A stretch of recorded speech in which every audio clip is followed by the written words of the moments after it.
नमस्कार। राहुल गांधी ने जब से वोट चोरी के आरोप लगाते हुए बड़ी प्रेस कॉन्फ्रेंस की है, उसके बाद से ही महाराष्ट्र से लेकर दिल्ली तक हड़कंप है और सियासी पारा सातवें आसमान पर है।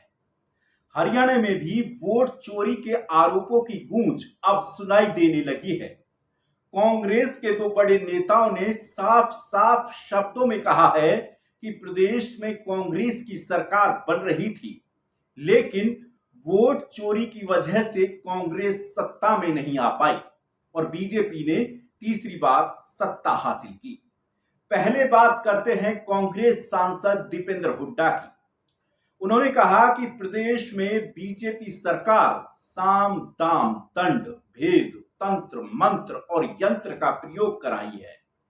इसके साथ ही हुड्डा ने दावा किया कि कांग्रेस हरियाणा में भी वोट चोरी के खेल को जल्द उजागर करेगी। इसके लिए तथ्य जुटाए जा रहे हैं। दीपेंद्र हुड्डा ने कहा कि चुनाव आयोग ने निष्पक्ष भूमिका निभाने की बजाय बीजेपी के सहायक की भूमिका निभाते हुए लोगों के प्रजातांत्रिक अधिकारों पर ग्रहण लगाया है। राहुल गांधी के नेतृत्व में वोट चोरी के खिलाफ आंदोलन चल रहा है। जब वोट चोरी की प्रेस कॉन्फ्रेंस हो रही थी तो राहुल गांधी ने हरियाणा का उदाहरण देकर बताया कि किस तरीके से वोट चोरी की जा रही है। प्रदेश कांग्रेस भी जल्द ही तथ्यों के साथ सच्चाई सामने लेकर आएगी, यह दावा दीपेंद्र हुड्डा ने किया है।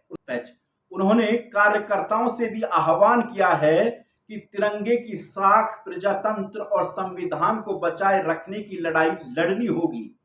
दूसरी ओर हरियाणा कांग्रेस के प्रभारी बीके हरिप्रसाद ने भी वोट चोरी के आरोप लगाए हैं। उन्होंने दावा किया कि हरियाणा विधानसभा चुनाव में कांग्रेस सिर्फ आधा प्रतिशत वोटों से हारी है।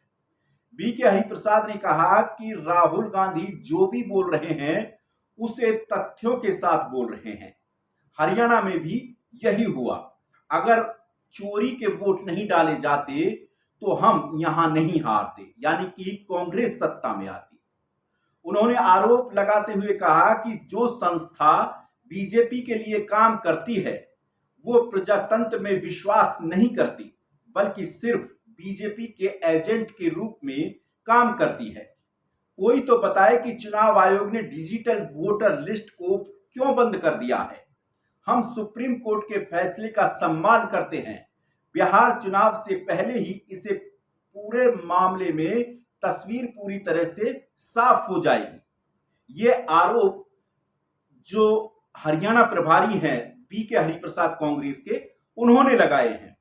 बहरहाल अब देखना होगा कि आने वाले दिनों में हरियाणा कांग्रेस क्या खुलासा करती है। लेकिन इतना जरूर है, जिस तरह से चुनाव आयोग पर कदम दर कदम सवाल उठाए जा रहे हैं, उसने निश्चित तौर पर जनता को सोचने पर मजबूर कर दिया है कि क्या आखिरकार वोटों की चोरी हो सकती है और क्या जो हमने विधानसभा चुनाव और लोकसभा चुनाव में मतदान किया वो हमारा सही था, या जो प्रदेश की जनता चाहती थी, बदलाव का मूड अगर प्रदेश की जनता का था, तो क्या जनता के मूड की सरकार इस वक्त हरियाणा में नहीं है। तो ये ऐसे तमाम सवाल हैं जो आज जनता के बीच से सुनाई दे रहे हैं। फिलहाल इस वीडियो में इतना ही। नमस्कार।